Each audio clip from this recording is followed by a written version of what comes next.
So every install begins with a defined scope, and change order revenue as a percentage of base contract value reveals how much that original scope expands after the job is sold.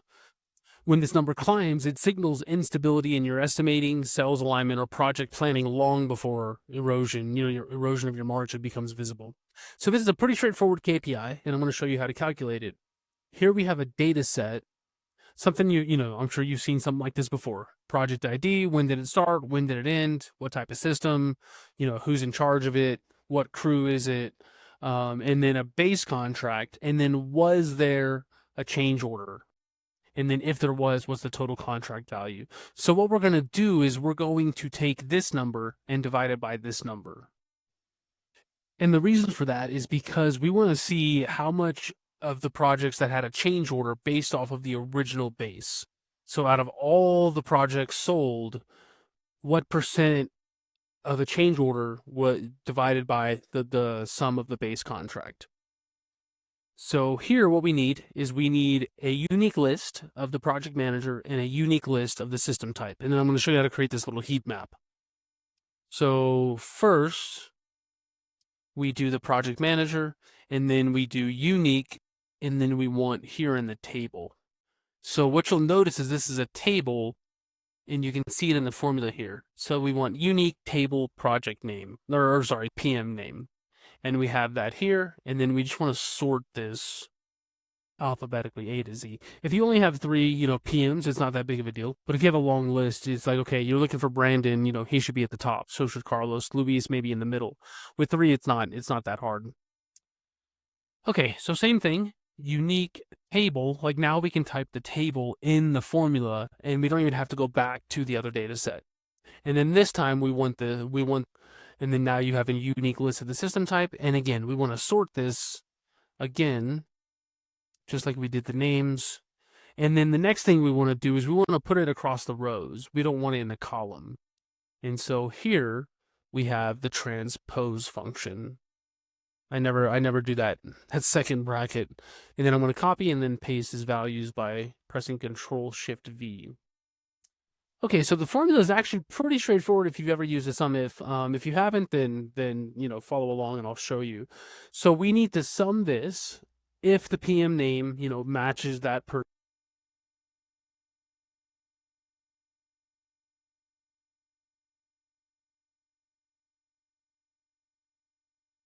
Do it. So SUMIFS, right? Sum change order value if it's controls and not an or, but and it's Brandon. So again, table, and then we have change order value total here, comma, table, and that's here. And so of all of Brandon's, 14,600 was from, and now you get a percentage. So this is saying of all the jobs for controls and Brandon, 1.6% of the base contract value was from a change order. And so now we want to copy this over and drag it down, but you see we can't. And the reasoning is because this is called relative referencing. So controls retrofit, as we drag it down, the formula comes down with it. It's relative. We need to make it absolute at the row level and at the column level. So wherever you see the column here, you put a $sign before the column, which is before the letter. And then anywhere you want to lock the row, meaning as you drag it over, it does change from controls to heat pump to mini splits.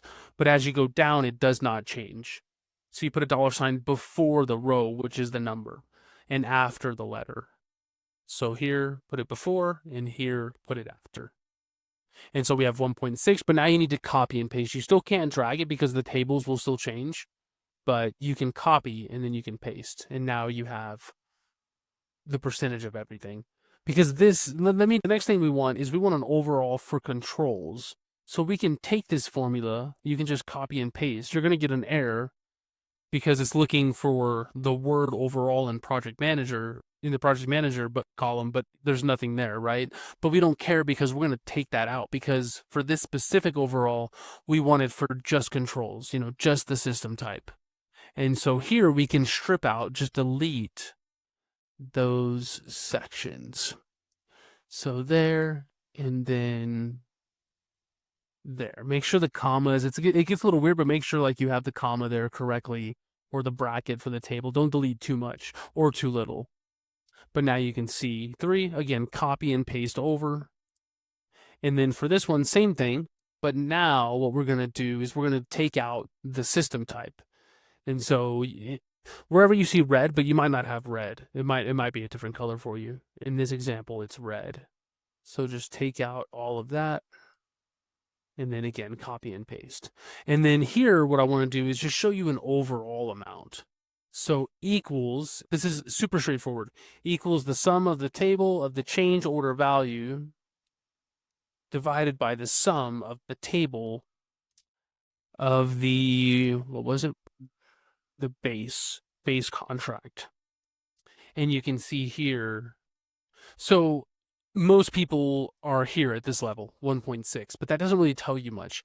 Even this doesn't tell you that much. I mean, this is better than this, and this is also better than this, but this is the magic, right? And you can get even more granular. The scope of this video is to show you, what I'm showing you here. But with the data set, and if you want this, there's a link to download it, or you can shoot me an email. But you could do so much with it. You could break it down by residential versus commercial. You could break it down by job type. You could break it down by crew. You could break it down by month. You could break it down by year. You could break it down by week. I mean, there's so many different things you could do. You could also put this into a bin. You could do what's called a bin analysis, meaning, let's see a range here.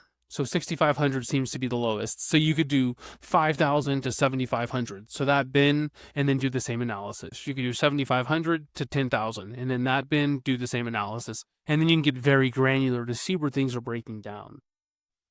But for now, that's how you do this. But knowing these formulas means you could do it any other way. Take the unique of the bin values and then do the same thing. Take the unique of the residential versus commercial and then do the same thing. And so now we want to do one last thing.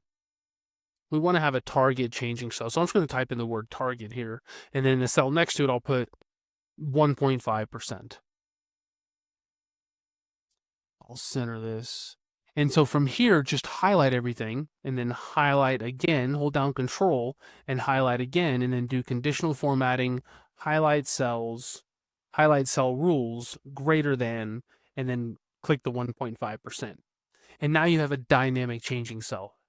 So if you were to share this with somebody, now they know, like, hey, I can change this cell here. And then say you want 2%, right? What's above 2%? Say you want 3%. And you can see that, so this is greater than. And if I had to guess, there's going to be something. Yeah, see how it's a little bit greater than 3%? And so, yeah, it's like, hey, Lewis, what's going on? For controls and retrofit, 5.1% of our base contract value is due to change orders, right? Or we have an increase of 5.1% on our base contract value due to change orders. Like, you need to get better because the customers aren't going to be happy whenever you quote them, $1,000 and you got to increase it 5%, or $10,000 and you got to increase it 5%. But anyways, that is how you calculate. Questions at databoards.io. If you want, shoot me an email. Just say, hey, Ryan, can you give me the file for change order revenue as a percent of contract value? And that's about it. If you need some help with getting this stuff set up for you, building out your KPIs and, getting all your reports, all your spreadsheets combined, there's a link to my calendar, or you can just shoot me an email. But anyways, that is it for this video, and I will see you in future lessons.